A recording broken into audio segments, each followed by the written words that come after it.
आम्ही आता वडीगोद्री कारखान्याच्या परिसरात पोहोचलेलो आहोत। आपण बघू शकता इथंच रस्ता जाम झालेला आहे। आता इथून पुढं पार्किंगला कुठलीही जागा नसल्यामुळे सगळी वाहनं इथंच पार्क करण्यात आलेली आहेत। आपण बघू शकतोय हा कारखान्याचं दृश्य या ठिकाणी, हा कारखाना समोर आपल्याला दिसतोय आणि याच ठिकाणी आता इथून पुढं जायला कुठलंही वाहन पुढं नेता येत नाही, म्हणून आपण बघू शकतो हा पलीकडे महामार्ग जो आहे हा पूर्णपणे गाड्या लोकांनी जागेवरच लावलेल्या आहेत आणि इथून आता लोक आपापल्या म्हणजे पायी वाहनं जागेवरच लावून आता पायी आपल्या महासभेच्या ठिकाणाकडे रवाना होत आहेत। झुंडीच्या झुंडी आपण बघू शकतोय। वाहनातून आता पुढं जाण्यासाठी जागा नसल्यामुळं कदाचित इथून पुढचा प्रवास आता लोकांना 10 किलोमीटर एकूण अंतर आहे, इथून 10 किलोमीटरवरच ही पार्किंग जाम झालेली आहे। पुढं पार्किंग नसल्यामुळं सर्वांना इथंच उतरण्यास सांगितलेलं आहे आणि इथून पुढं आता 10 किलोमीटरचा प्रवास लोक पायी करणार आहेत। बघू शकता आपण किती मोठ्या संख्येनं लोक आलेले आहेत। वाहनं पलीकडच्या बाजूला जो हायवे आहे हा धुळे सोलापूर हायवे वडीगोद्रीच्या पासून इकडे बीडकडे जाणाऱ्या लोकांसाठी हा या ठिकाणी याच हायवेवर आता गाड्या लोकांनी पार्क केलेल्या आहेत। इथून पुढं जाण्यासाठी कुठलीही व्यवस्था नाही आहे। आपण पाहू शकतो मी म्हटल्याप्रमाणे समाज एखाद्या विचार आणि ध्येयासाठी जर एखाद्या गोष्टीने पेटून उठला किंवा त्याच्या ते मनात बसलं तर तो फार मोठ्या संख्येनं एकत्र येऊ शकतो।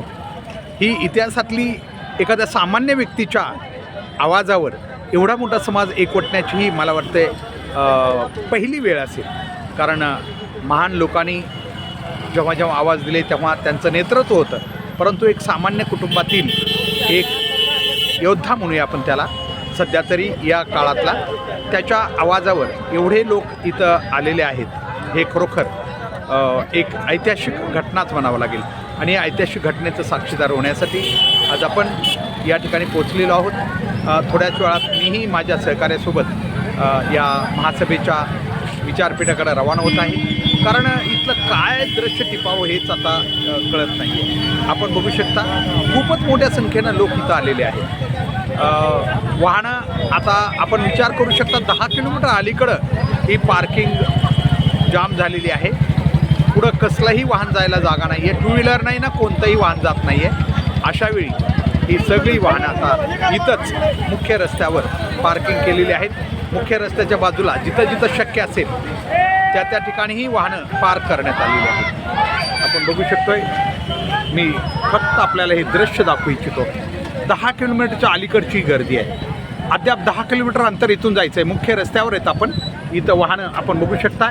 हे इकडं सुद्धा रस्त्याच्या आजूबाजूला जर बघितलं तर सगळी वाहनं, म्हणजे ही शेती आहे रिकामी, जिथं कुठं थोडीफार जागा मिळते असं प्रत्येक ठिकाणी आपल्याला या ठिकाणी जिथं जागा मिळेल तिथं वाहनं पार्क। आणि समोरचा तर आपण बघू शकता हा जो परिसर आहे हा मुख्य महामार्गाचा आहे, धुळे सोलापूर हायवे, जो ही वडीगोद्रीचा कारखाना आपल्याला दिसतोय आणि इथून पुढं आपल्याला दिसतंय की कुठलंही पुढं जाण्यासाठी संधी नसल्यामुळं कदाचित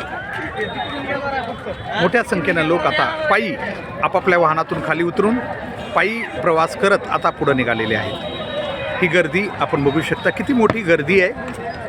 10 किलोमीटर अगोदर आहे आणि तेही फक्त बीडच्या बाजूने, हेच जालन्याच्या इतर बाजूनं आलेली गर्दी आपल्याला इथं टिपता येणार नाही, की कदाचित महासभेच्या ठिकाणी दुसऱ्या रस्त्यानं येत असणार आहे। आजची ही गोष्ट लक्षात घेण्यासारखी आहे की मनोज जरांगे पाटील यांनी जे हे आंदोलन सुरू केलं मराठा आरक्षणाच्या निमित्तानं, त्यांनी या आंदोलनाला जो विश्वास दिला, त्यानंतर त्यांनी आत्मनिर्भरता, निर्भयपणा, त्याचबरोबर सगळ्यात मोठी गोष्ट की निस्वार्थपणा, आजपर्यंतच्या आंदोलनं किंवा अशा चळवळी स्वार्थामुळं मोडीत निघालेल्याचं आपल्याला दिसतंय, परंतु या ठिकाणी या सामान्य परिवारातून आलेल्या या योद्ध्यानं मला वाटतं इतका समाज एकवटून जेव्हा आणलेला आहे, त्यांना योद्धा आणि एक चांगलं एक सामाजिक नेतृत्व म्हणावं लागेल, त्यांना ही उपाधीच नक्कीच योग्य राहील। आज आपण बघू शकता किती मोठ्या संख्येनं समाज पुढं येतोय आणि हे आपण, मी पुन्हा सांगतो आपल्याला, हे आणखीन महासभा इथून 10 किलोमीटर दूर आहे। आपण केवळ वडीगोद्री कारखान्याच्या परिसरामध्ये आपण इथं उभा आहे. हा उत्साह बघू शकता लोकांचा. ग्रामीण भागातील लोक मोठ्या संख्येने यामध्ये सहभागी झाल्याचं दिसतंय. ग्रामीण भागातील लोक अगदी मोठ्या संख्येनं या संपूर्ण महासभेच्या या समुदायामध्ये सहभागी झालेले आहेत. मिळेल त्या गाडीनं लोक आलेले आहेत. ट्रक असतील, टेम्पो असतील, मोटरसायकल, अगदी मोटरसायकलवर असंख्य लोक आलेले आहेत. अनेक युवक वगैरे मोटरसायकलवर आलेले आहेत.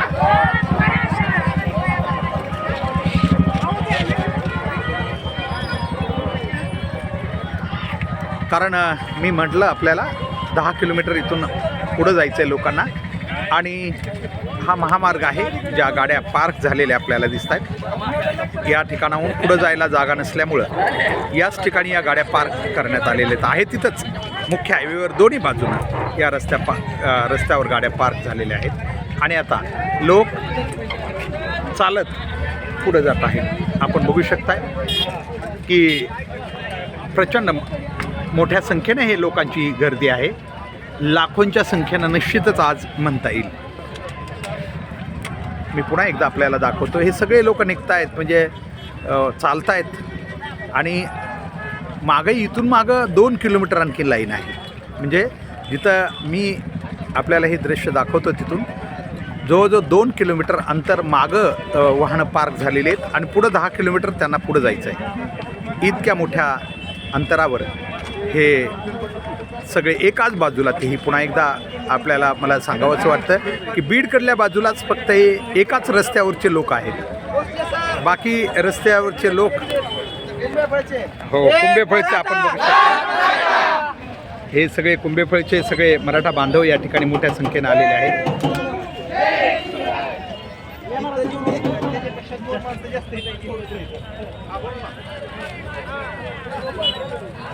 खूपच मोठा जनसमुदाय म्हणावा लागेल. अपेक्षेच्या पेक्षाही खूप अधिक. आपल्याला वाटलं होतं की ठीक आहे, परंतु आता समोरच्या ठिकाणी किती गर्दी होते हे बघावं लागेल. कारण इथून तरी हे समाज बांधव खूपच मोठ्या संख्येनं आलेलंच आपल्याला दिसतंय. हे किती वेळ, कारण मलाही पुढं जायचं आहे, त्यामुळं मी अधिक वेळ आपल्याला हे दाखवू शकणार नाही. कारण पुढं आम्हाला जायचं आहे सभेच्या ठिकाणी. त्या ठिकाणचंही काही आपण दृश्य बघणार आहेत. फक्त काही क्षणभर आपल्याला फक्त या ठिकाणचं दृश्य आपल्याला दाखवण्याचा आमचा प्रयत्न होता की जनसमुदाय किती मोठ्या संख्येनं या अंतरवालीच्या दिशेनं रवाना होतो आहे. महासभा 12 वाजता सुरू होणार आहे. आणि त्याच्या अगोदर रात्रभर लोक आलेले आहेत. विशेष म्हणजे रात्रभर हजारोंच्या संख्येनं लोक, लाखोंच्या संख्येनं रात्रीच आलेले आहेत. हे फक्त सकाळचे लोक आहेत. सकाळी जे 6च्या नंतर निघालेले आहेत ते. आणखीन येणारे लोक खूप आहेत. कारण जे लोक आणखी उशिरा निघालेले आहेत, जवळचे ते तर आणखीन याच्या मागं येतील. खूप मोठ्या संख्येनं ते येतील. अद्याप ते आलेले नाहीत.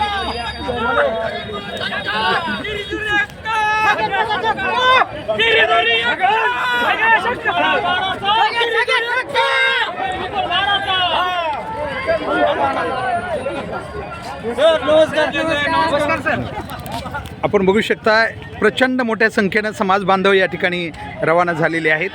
वेगवेगळ्या ठिकाणाहून मराठा आपण बघू शकता खूप मोठ्या संख्येनं. विशेष म्हणजे 10 ते 12 किलोमीटर इथून पुढं जायचं आहे, तरीही इतका उत्साह आपण बघू शकताय. सगळा उत्साह आपल्याला या ठिकाणी पाहायला मिळत आहे. आपण लाईव्ह तुम्हाला हे दाखवण्याचा माझा प्रयत्न आहे. खूप मोठ्या संख्येनं समाज बांधव आलेले आहेत.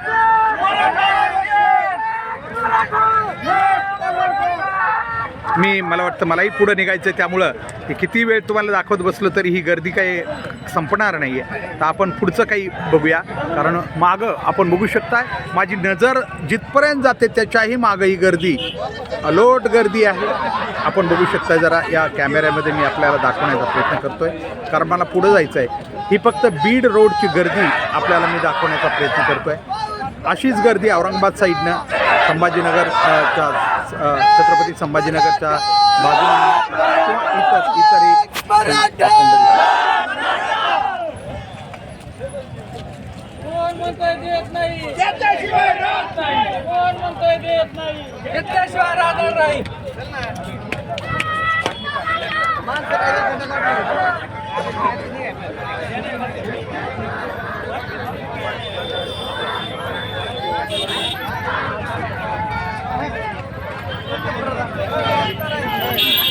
केवळ आपण बघू शकताय, मी या बाजूचं थोडंसं दृश्य दाखवण्याचा प्रयत्न करतो. तो 10 मिनिटाचा जवळजवळ व्हिडिओ होत आहे, म्हणजे गर्दी खूप मोठी आहे.